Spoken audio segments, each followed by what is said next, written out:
Le sol. Nous le foulons tous les jours. Il fait partie de notre quotidien, pourtant, nous ne le connaissons que si peu. De quoi est-il fait? Est-il peuplé? Qu'est-ce que ce sol qui se trouve juste sous nos pieds?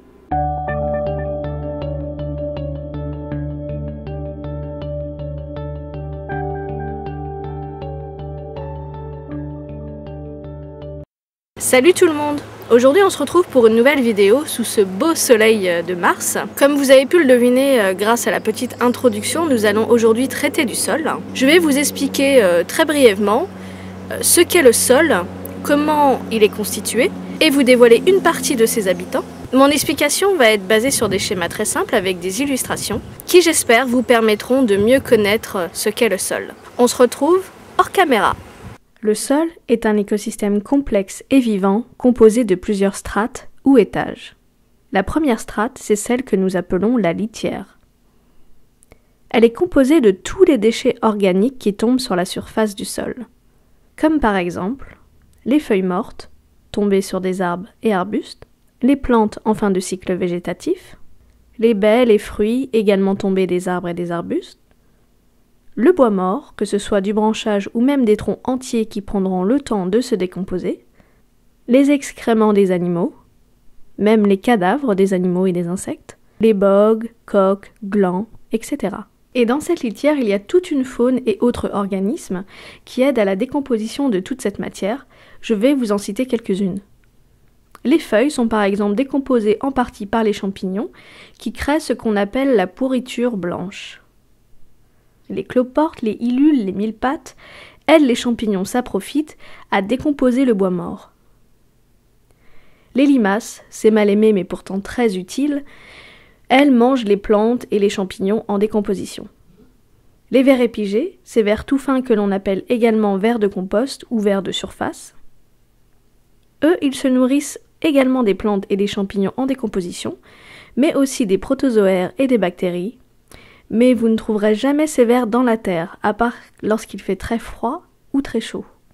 Toute cette matière organique décomposée et digérée par tous ces organismes vont créer l'étage d'en dessous. La strate qui suit se nomme couche arable, ou humus, ou terre végétale. Sa profondeur varie selon les endroits, mais en tout cas, c'est la partie la plus fertile et vivante du sol. Bien évidemment, si elle est dans son état naturel ou préservé. On dit que dans 1 gramme de terre végétale, on trouve 1 milliard de bactéries, dont certaines sont encore que très mal connues, voire pas du tout. C'est dans cette zone que l'on va trouver la plus grosse partie de la rhizosphère, le système racinaire des plantes qui se trouve à la surface. On va y trouver donc aussi beaucoup de bactéries, entre 5 et 26 000 espèces, dont les rhizobiomes, mais je vous en parlerai plus en détail dans la prochaine vidéo qui traitera des relations symbiotiques. Il y a également des champignons mycorhiziens. Eux aussi sont très importants pour l'équilibre du sol et ils ont un rôle à jouer dans les relations symbiotiques. En plus des champignons et bactéries, nous allons retrouver également toute une petite faune, taupes, rongeurs, insectes, larves et les vers endogés. Les endogés vivent en permanence dans le sol. Ils se déplacent en créant des galeries dans le sens horizontal et en ingérant une partie de la terre ainsi que la matière organique qui la compose. Les déjections fertilisent le sol et rebouchent partiellement les galeries. Les endogés participent donc à la fertilisation et l'aération du sol, d'où leur surnom de laboureurs. Descendons encore plus profondément pour découvrir l'horizon pédologique. À cet étage, il y a beaucoup moins de vie, mais nous y retrouvons tout de même les vers anéciques. Ces vers peuvent atteindre la taille d'1 mètre et ils peuvent vivre plusieurs années. Ils creusent des galeries dans le sens vertical qui sont connectées à la surface du sol. Les anéciques prélèvent de la matière organique dans la litière et l'enfoncent dans le sol où celle-ci va finir de se décomposer. Ils rejettent leurs excréments soit à la surface du sol, soit dans leurs galeries où ils tapissent leurs parois. L'accumulation des déjections à la surface forme ce que l'on appelle des turicules. Ces turicules sont très fertiles et contiennent parfois des graines en dormance qui, en contact de l'air et du soleil, pourront germer. La dernière strate est celle de la roche-mère. Celle-ci est composée d'un mélange de sédiments et de matière organique, grâce auquel se forment les hydrocarbures. Voilà, cette vidéo est finie.